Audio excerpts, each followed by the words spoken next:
그 뭐 절세 계좌 삼총사라는 게 있다면서요? 네, 그게 그렇습니다. 뭐예요? 그러니까 개인 그 투자자 입장에서 가져갈 수 있는 절세 계좌가 사실 많지 않습니다. 근데 그 중에서 딱 세 가지가 있는데 연금저축 계좌, 아, 일단 연금저축. 그다음에 이제 퇴직연금 계좌라는 게 또 그렇죠. 따로 있고요. 네. 그다음에 이제 ISA 계좌.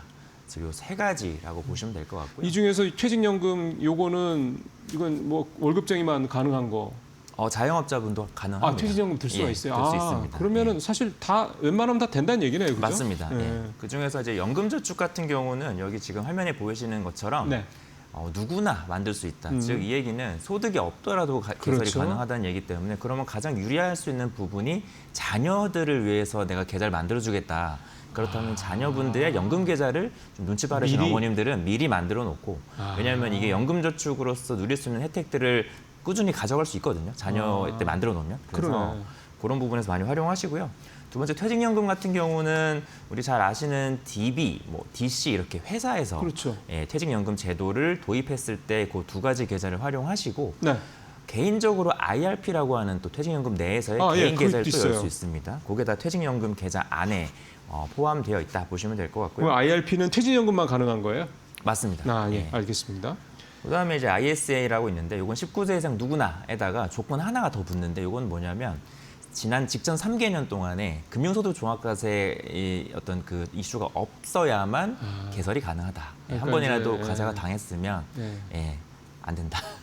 그 주식이나 뭐 이런 거 해서 돈 많이 버는 사람들은 그렇죠. 해당 사항이 안 된다. 맞습니다. 그러니까 일반 서민들이 좀 드실 수 있는 그런 상품이다. 맞습니다. 좀 살펴보겠습니다. 연금부터 좀 살펴보면은요. 예. 예.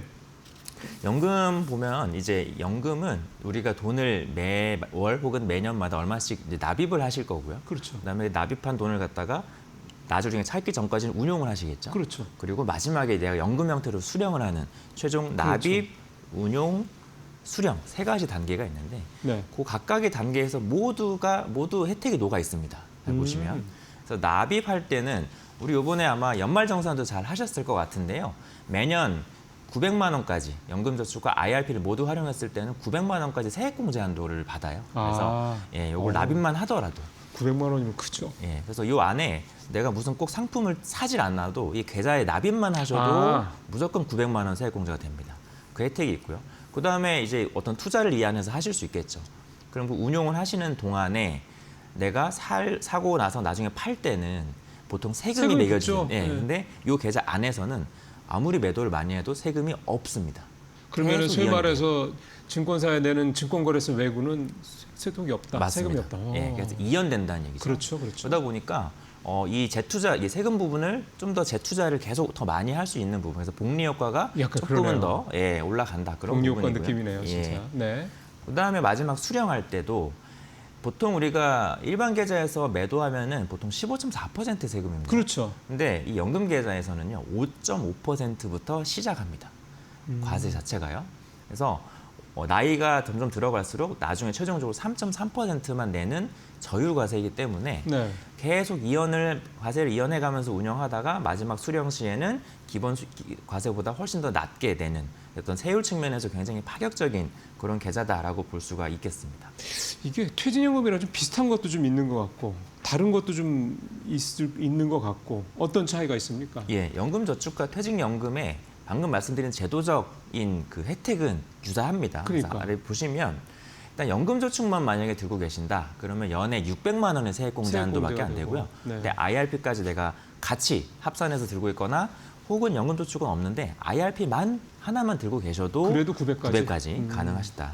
근데 이제 이 두 계좌의 토탈 납입 한도를 보시면 세액공제 한도가 방금 말씀드린 거고 돈을 내가 얼마나 오래 한 해 넣을 수 있어야 무한정 될 수가 없는 거니까. 맞습니다. 그 부분은 1,800입니다. 1,800만 원. 연 1,800이라는 맞습니다. 거잖아요. 그러면 한 달에 150 정도. 그 정도 가능하죠. 맥스가 150이라는 얘기네, 그죠? 그래서 제가 만약에 연에 1,800을 넣고 900까지 세액공제를 받았다면 나머지 세액공제 받지 못한 900만 원은 나중에 찾으실 때도 세금 없이 찾았을 수 있다. 요거는 잘 아실 것 같고요. 되게 커요. 큽니다. 엄청 큽니다. 네. 그리고 아래쪽에 이제 절세, 이게 세액공제 한도에 대해서 각 소득 구간별로 세액공제율이 조금 달라지거든요. 내가 만약에 소득이 5,500만 원, 그러니까 연소득 기준으로 5,500만 원 이하인 경우에 IRP까지 모두 다 최대 절세 혜택을 받았다면 연 148만 5천 원의 세액공제가 가능한 거죠. 그래서 적지 않습니다. 예, 엄청나게 큰 그러면- 혜택이기 때문에 이거를 뭐 꼭 가져가자라고 말씀을 드리고 있고요. 이거 좀 웬만한 분들은 한 달 월급이에요. 진짜 네트로 그렇죠. 받는. 맞습니다. 이게 좀 예. 연봉 한 3천 정도 전후되는 분들은 네네. 굉장히 큰 돈입니다. 물론 이만큼 는다는 전제지만 글쎄. 제도적인 차이 뭐 특별히 좀 말씀하실 예. 게 있나요? 이게 이제 연금저축과 IRP하고 좀 나눠서 보면 이 보통 퇴직연금, 그러니까 회사에서 DBDC 중에 하나를 선택해서 가시는 경우가 많다 보니까 내가 개인적으로 연금 하나 더 해야지라고 했을 때도 IRP로 개설하시는 경우가 좀 제법 있거든요. 그렇겠죠. 근데 이 왼쪽에 보이시는 이 연금저축도 하나 같이 들고 가시면 좋다라는 말씀을 드리고 있어요. 왜냐하면 두 가지인데요. 하나는 저 중도인출 부분 먼저 보시면 네.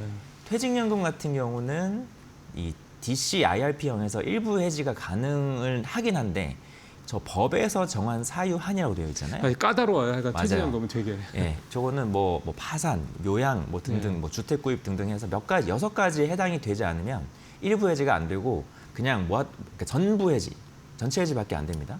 근데 연금저축은 일부 해지 다 되고요. 아, 예, 그리고 담보대출까지 되다 보니까 좀 황금성 측면으로 가져가기가 좀 그러게. 유리하다. 예, 그게 첫 번째고요.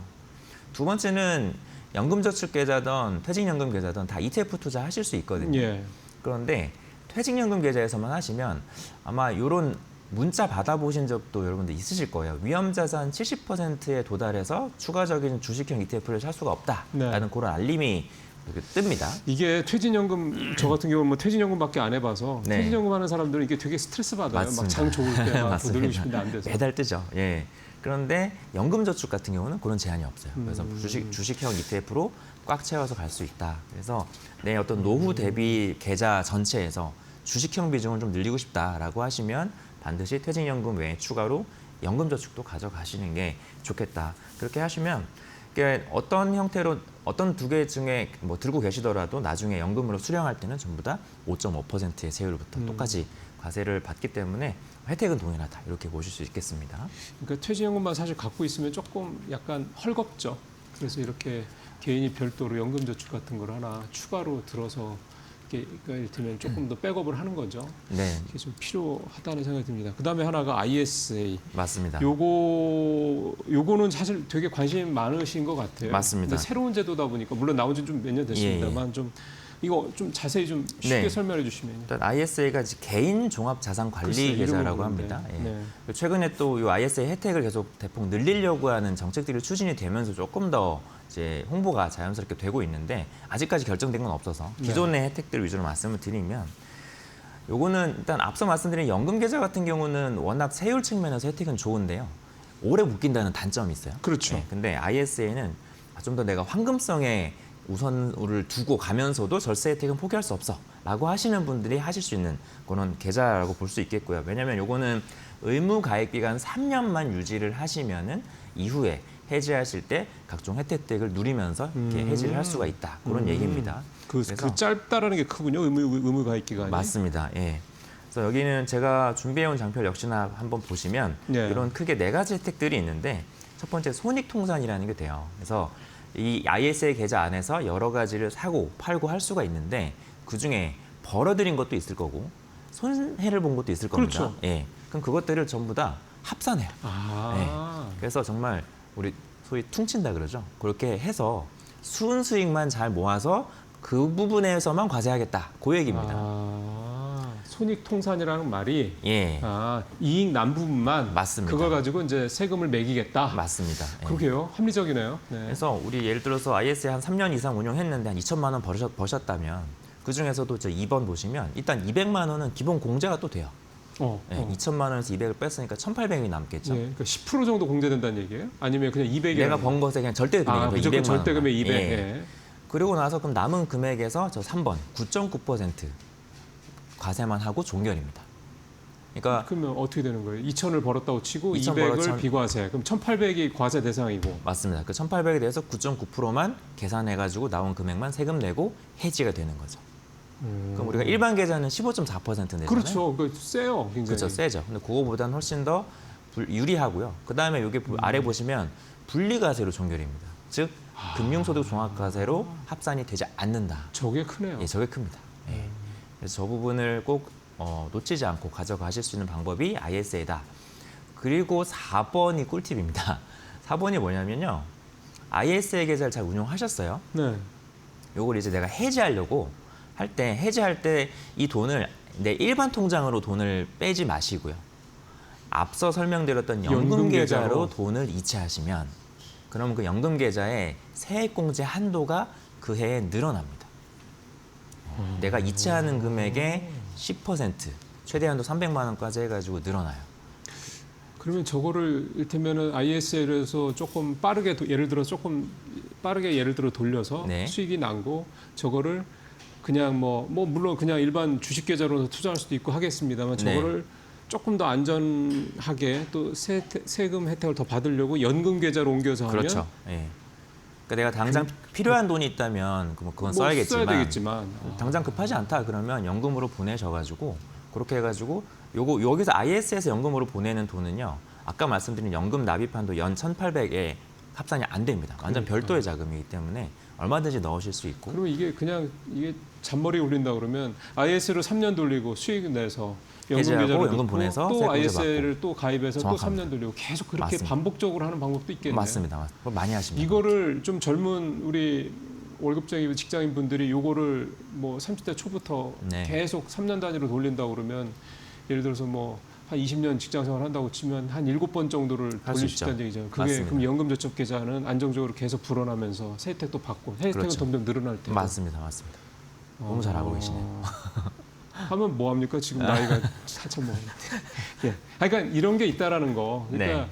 이게 좀 자기가 사실은 투자할 수 있는 방법들이 굉장히 다양한데 우리는 그냥 주식 뭐 오로지 주식 뭐 코인 이렇게만 생각을 하잖아요. 네. 근데 시간을 좀 길게 장기로 투자를 한다고 생각을 해보면 주식 투자를 장기로 한다는 게 사실 워낙 쉽지 않은 상황이고 요즘 같은 변동성 상황에서 견디기 쉽지 맞습니다. 않고. 예. 근데 요즘 말씀하신 대로 이렇게 계좌들, 연금 계좌나 IS 계좌 이렇게 세 혜택도 많이 주는 이런 것들을 활용을 해서 조금 더 안정적으로 내 투자의 일부분을 이렇게 한다고 그러면 네. 시간이 지난 복리 효과 때문에 그럼요. 예. 이게 의외로 정말 10년, 20년 지나면 굉장히 큰 돈이 내 노후가 사실 보장이 될 수 있는 큰 돈이 또 연금이니까. 여러분들께서 소액 투자로만 계속 하신다면 굳이 절세 계좌 이게 글쎄요. 세금 얼마 차이 안 날 수 있거든요. 근데 내 자산이 뭐 1억이 되고 2억이 되고 불어나게 된다면 그때부터 내 세금에 대해서 굉장히 어떻게 아낄까에 대한 고민을 하실 수밖에 없고요. 그 부분에서는 꼭 이런 절세 계좌들을 같이 가져가시는 게 필요할 것 같습니다. 좋아요. 그럼 계좌 개설 뭐 짧게 어디서 하면 됩니까? IS. ISA는 증권사나 아, 은행, 보험에서 다 가능은 하신데 네. 여러분들 그 ISA 종류가 보면은 중개형, 일인형, 신탁형이라고 있어요. 근데 증권사에서 만들 수 있는 계좌가 바로 중개형 ISA라고 해서요. 네. 요거 중개형으로 하셔야 이게 실질적으로 상품 선택의 네. 폭 혹은 매매 비용 이런 측면에서 가장 유리합니다. 그래서 가급적이면 거래하시는 증권사 이쪽에서 이 글쎄요. ISA도 최근에 비대면으로 다 개설이 쉽게 되니까 네. 그렇게 하나 개설하셔서 투자 계좌를 활용하시면 좋을 것 같습니다. 자, 중요한 건 이제 지금부터입니다. 이게 사실은 ETF 얘기로 다시 이제 우리가 이제 돌아와서 네. 이게 이제 ETF로 하기가 참 편한 거잖아요. 퇴진형도 그렇죠. 요즘에 ETF 상품들이 좀 투자할 만한 게 되게 많아지고 맞습니다. 예. 어떤 식으로 ETF를 좀 전략을 어떻게 해서 가져가면 좋아요? 네, 하나 말씀드려 드릴게요. 이런 절세 계좌에서는 해외에 상장된 직접 투자할 수 있는 ETF는 아예 매매가 안 됩니다. 예. 그래서 오늘 말씀드리는 저희 국내 상장 ETF들 위주로 투자를 하셔야 되고요. 그래서 연금 계좌 같은 경우는 아무래도 장기 성장성 중심으로 예를 들면 코덱스 미국 S&P 500이라든지 코덱스 미국 나스닥 100 이런 것들을 나의 가장 핵심 포트폴리오로 최근 같은 경우는 이제 국장의 모멘텀이 좋다 보니까 코덱스 그렇죠. 200 이런 것들도 같이 넣어서 다 가져가시면 좋다라는 말씀을 드리고요. ISA 계좌 같은 경우는 세금 부담이 높은 상품, 예를 들면 배당금을 좀 많이 주는 ETF들이 있어요. 그래서 해외형 같은 경우는 코덱스 미국 배당 커버드 콜 액티브라든지 코덱스 미국 배당 다우존스 이런 ETF들이 있습니다. 그런 것들을 ISA 계좌에서 가져가시면 더 낮은 세율로 받아가실 수 있기 때문에 그런 부분에서는 가져가시고요.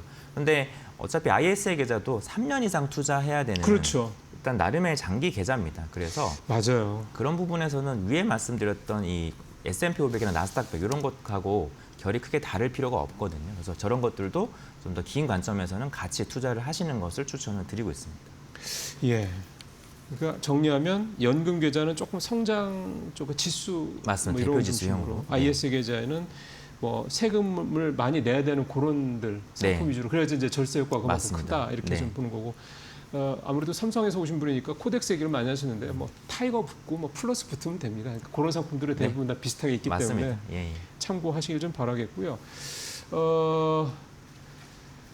그다음에 IS랑 연금 둘 다 한다면 뭐부터 하는지, 뭐가 하는 게 좋을까요? 그죠. 이게 뭐 내가 황금성에 우선을 두겠다 하시면 당연히 ISA를 먼저 하시는 게 맞고, 그런데 세율에 우선해서 가져가겠다 하시면 연금을 우선적으로 하시는 게 맞습니다. 네. 아무래도 앞서 보셨던 것처럼 세율 측면에서 연금 계좌는 5.5에서 시작하고 3.3까지 내려가잖아요. 네.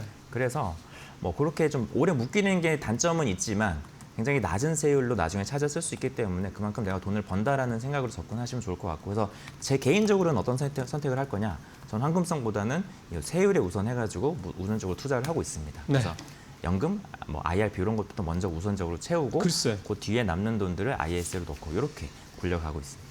예, 참 이렇게 투자하려고 맘먹다 보면 참 버는 거는 뻔한데 늘 때는 참 좋은 상품은 점점 많아지는 것 같습니다. 시간이 이제 한 2분 채 안 남았는데요. 그래도 ETF 오랜만에 네. 저희가 한 달에 한 번 뵙는 분이니까, 요즘에 3월에 출시가 돼서 우리도 한번 이미 다루긴 했었습니다. 액티브 ETF 있잖아요. 아, 네. 그거 그냥 지금 따로 제가 준비된 질문이 아니기 때문에 네네. 아마 뭐 자료를 준비해 주지 못하셨고, 그냥 지난 한 달 동안 어쨌든 팀장님도 쭉 보실 테니까 네. 이 액티브 코스닥 액티브 ETF 지난 한 달간 좀 총평을 해주시자면 어때요?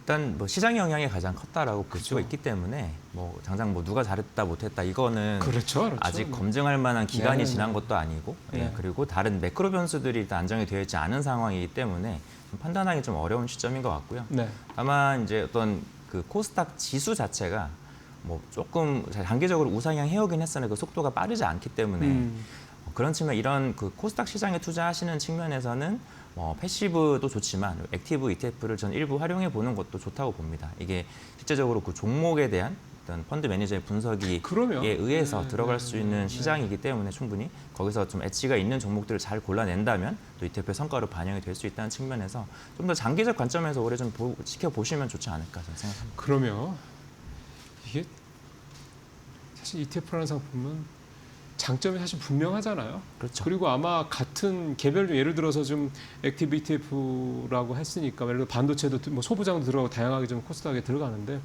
아마 웬만한 개별 소부장 투자하신 것보다 뭐 일단 지금은 손실이 일단 어느 정도 뭐 누가 더 나고 덜 나냐의 차이일 테니까 네. 이번 달은 훨씬 덜 났을 겁니다. 코스닥 액티브 펀드에 들어간 손실이 나더라도 그게 좀 덜 할 겁니다.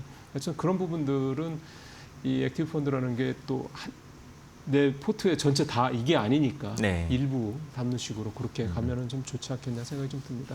오늘 전체적으로 좀 여러분들께서 투자를 장기로 하시는데, 특히 젊은 우리 투자자분들께서 하시는데 도움이 될 만한 그런 정보를 좀 전해드렸고요. 아마 이 내용을 유튜브 같은 데서 좀 이렇게 여러 번 이렇게 반복해 들으시면 훨씬 더 이해하시는 데 도움이 되시지 않겠나 생각이 듭니다.